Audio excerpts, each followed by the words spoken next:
So, Vodalian Hexcatcher has recently been previewed, and this card can help the Merfolk community in many ways. So, starting off, let's read what this card does. For 1 generic mana and a blue, you get a Merfolk Wizard with Flash. Other Merfolk you control get +1/+1, and sacrifice a Merfolk. Counter target non-creature spell unless its controller pays 1. It's a 1/1 creature.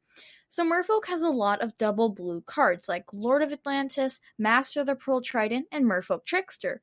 This makes it harder to run Mutavault and more utility lands. This Merfolk having the casting cost of 1 generic and a blue makes it easier to run. So more Merfolk have been printed with Flash, and this bit of text can make it a useful surprise play. This also makes Counterspell better, since if your opponent plays a threat, you can counter it, but if they do nothing, on your end step you can play Vodalian Hexcatcher. It's debatable that if Merfolk runs a few more Flash creatures, we can dump Aether Vial, since it's a clunky draw, but I feel like Aether Vial is our best turn 1 play, and until we get a good 1-drop to make the deck more mana efficient, we will still run some number of Aether Vials. So this is a Lord, but it's important to note that we don't get Island Walk from this effect, since getting Island Walk as a means of evasion is important, and if this becomes a 4-of in Merfolk list, I still think we will run Tideshaper and Seize effects. The last ability can be useful, and unlike the ability on Cursecatcher, this can target any non-creature spells. This means we can target Teferi or Wrenn 6. The ability will be most useful versus Living End, since Living End doesn't have a way to deal with this creature. And if Living End does resolve, you can sack your board in response to get your creatures onto the battlefield. A lot of the cards you might target with the sacrifice ability will depend on board states. So let's talk about the weakness of this card. The card is just a 1/1. That means it will die really easily. It can get wiped out by Wrenn 6, Fury, and any popular forms of removal. Having 1 toughness hurts this card, but Flash can help make up for that. You will need to play this card cautiously in most matchups, but I think the extra abilities make it worth it. But I think proper playtesting will show if this card's vulnerable to Modern's removal or not.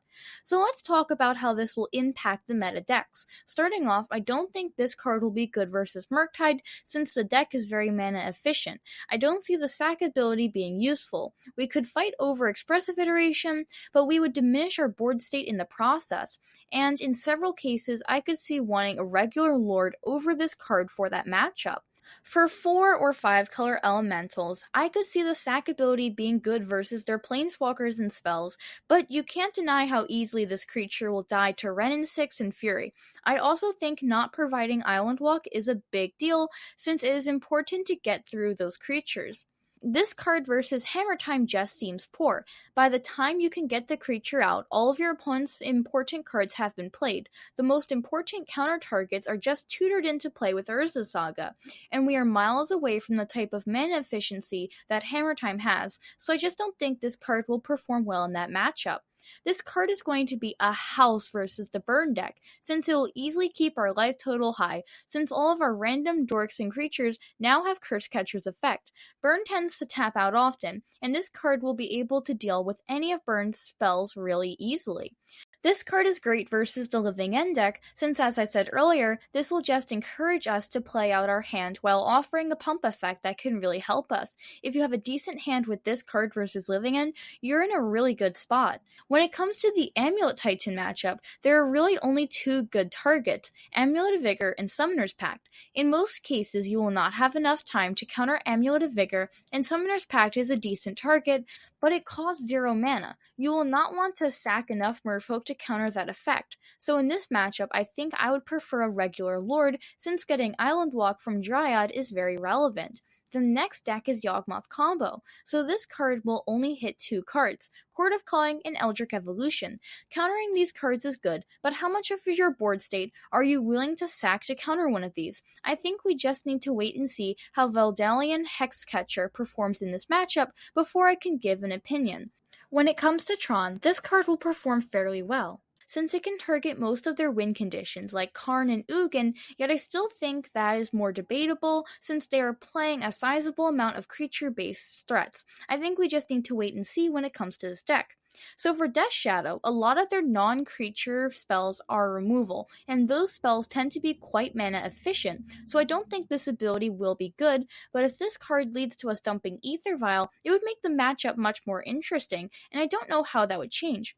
The last deck I would like to talk about is Crashing Footfalls, and this card would be good at countering Crashing Footfalls, but is really vulnerable.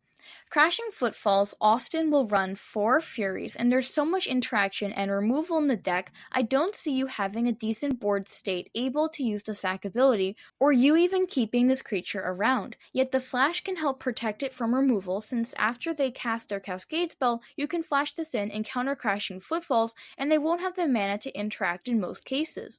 So if this card becomes a 3 of or 4 of in Merfolk list, what would change? Well, some Merfolk lists might start experimenting with no Ether Vials and run some utility lands like Blast Zone, since it is an effective way to deal with so many of Modern's threats. This card could make Counterspell more playable since it won't hurt you as much to hold it up, and it could help us in certain matchups, yet I don't think this card is good enough to make Merfolk a strong contender of the metagame. Thanks for watching. Feel free to leave a like, and comment below what you think will happen to Merfolk list with this card. I hope to see you next time.